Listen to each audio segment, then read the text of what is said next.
Pertama, menuntut agar nama-nama pelaku pembunuhan 6 anggota Laskar FPI yang dilaporkan oleh Komnas HAM kepada Presiden Republik Indonesia untuk segera diumumkan. Kedua, menuntut Presiden Republik Indonesia sebagai kepala pemerintahan untuk ikut bertanggung jawab atas tindakan sewenang-wenang aparat negara dalam peristiwa pembunuhan tersebut. Ketiga, mendesak Presiden Republik Indonesia untuk memerintahkan Kapolri memberhentikan Kapolda Metro Jaya Irjen Fadil Imran sebagai anggota Polri sehingga proses hukum kasus pembunuhan 6 Laskar FPI dapat dilakukan secara objektif, terbuka, dan berkeadilan.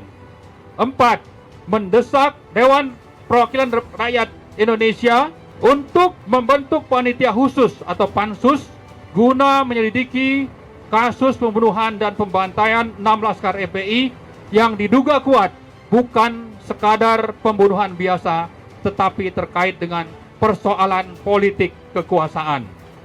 5. Mendukung tim advokasi yang telah melakukan pelaporan kepada International Criminal Court di Den Haag dan Committee Against Torture di Geneva, serta mendesak kedua lembaga internasional tersebut untuk segera melakukan langkah penyelidikan termasuk pemanggilan pihak-pihak yang bertanggung jawab atas pembantaian 6 Laskar FPI sebagai tindak lanjut dari pelaporan tim advokasi tersebut. 6. Menuntut negara bertanggung jawab kepada para korban dan keluarganya sesuai pasal 7 Undang-Undang Nomor 31 Tahun 2014 tentang perubahan Undang-Undang Nomor 13 Tahun 2006 tentang perlindungan saksi dan korban dalam bentuk memberikan keadilan kepada para korban dengan menghukum para pelaku pelanggaran. B. Meminta maaf kepada para korban dan keluarganya dengan mengakui adanya pelanggaran HAM berat dalam peristiwa 7 Desember 2020 yang menewaskan 6 korban. C. Memberikan layanan medis dan psikososial dengan cuma-cuma dan serta-merta untuk korban lain peristiwa 7 Desember 2020 yang masih hidup. D. Memberikan kompensasi kepada para korban dan keluarganya melalui fasilitas dari Lembaga Perlindungan Saksi dan Korban. E. Merehabilitasi nama baik para korban yang sudah tewas dari labeling dan stigma yang dituduhkan kepada mereka secara sewenang-wenang. 7. Menuntut para pelaku pembunuhan 7 Desember 2020 untuk memberikan restitusi atau ganti rugi oleh pelaku kepada para korban dan keluarganya sesuai dengan pasal 7A Undang-Undang Nomor 31 Tahun 2014 tentang perubahan Undang-Undang Nomor 13 Tahun 2006 tentang perlindungan saksi dan korban. Jadi saya kira dengan mengumumkan ini kita berharap sebetulnya banyak lagi dukungan rakyat untuk bagaimana supaya petisi ini mendapat dukungan. Tadi target kita bisa jutaan, tapi yang lebih penting adalah supaya Presiden Joko Widodo itu memperhatikan dan menindaklanjuti tuntutan ini. Kemudian juga DPR RI kita berharap supaya segera membentuk pansus. Pak Amin sudah menyampaikan bahwa kita akan minta waktu bertemu dengan Pak Jokowi. Ya, langsung kita tunggu nanti waktu, tanggal ya di mana ya kita berharap di istana. Ya. Jadi untuk itu nanti segera petisi ini kita kirimkan sambil kita melalui protokol istana berharap supaya bisa diatur nanti kapan kami bisa diterima oleh Presiden. Jadi ini bukan main-main bagi kami ya, kecuali kalau Presiden menganggap ini tidak penting.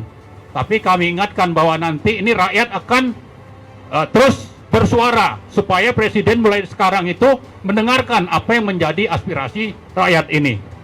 Sekalian, jadi kira-kira skenario itu kita minta waktu kepada Presiden Jokowi di istananya, di resmi ya. Kemudian misalnya kita satu bis cukup ya. Kita kursi di sana cukup banyak ya. Kemudian kita minta waktu cukup 25 menit. Ya. Jadi kan sok sibuk dia, jadi 25 menit saja cukup ya. Kita ini lantas jadi confident ya. Jadi ya gagah lah gitu. Kan kalau begini saja ini cuma yang pertama media mainstream, nggak bakalan memuat gitu. Kemudian ini pun juga ada pro kontra di berbagai kalangan gitu. Tapi saya kira kita masuk ke the axis of power, yaitu ya pusatnya di situ, di istana itu kita datangi ya dengan confident, dengan gagah, maksud baik ya. Pak Jokowi ini loh kami mewakili sebagian besar rakyat, tolong dituntaskan. Jadi dalam negeri tahu, luar negeri tahu, supaya kita nggak sia-sia ya. Jadi juga insya Allah kalau memang diterima, kita lantas minta waktu ke semua wartawan internasional di Jakarta ya, itu supaya juga ikut meliput ini ya. Jadi insya Allah seperti Marwan katakan tadi, ini ide bagus ya. Paling tidak yang ada sekarang di kursi ini ditambah berapa lagi, kita minta waktu.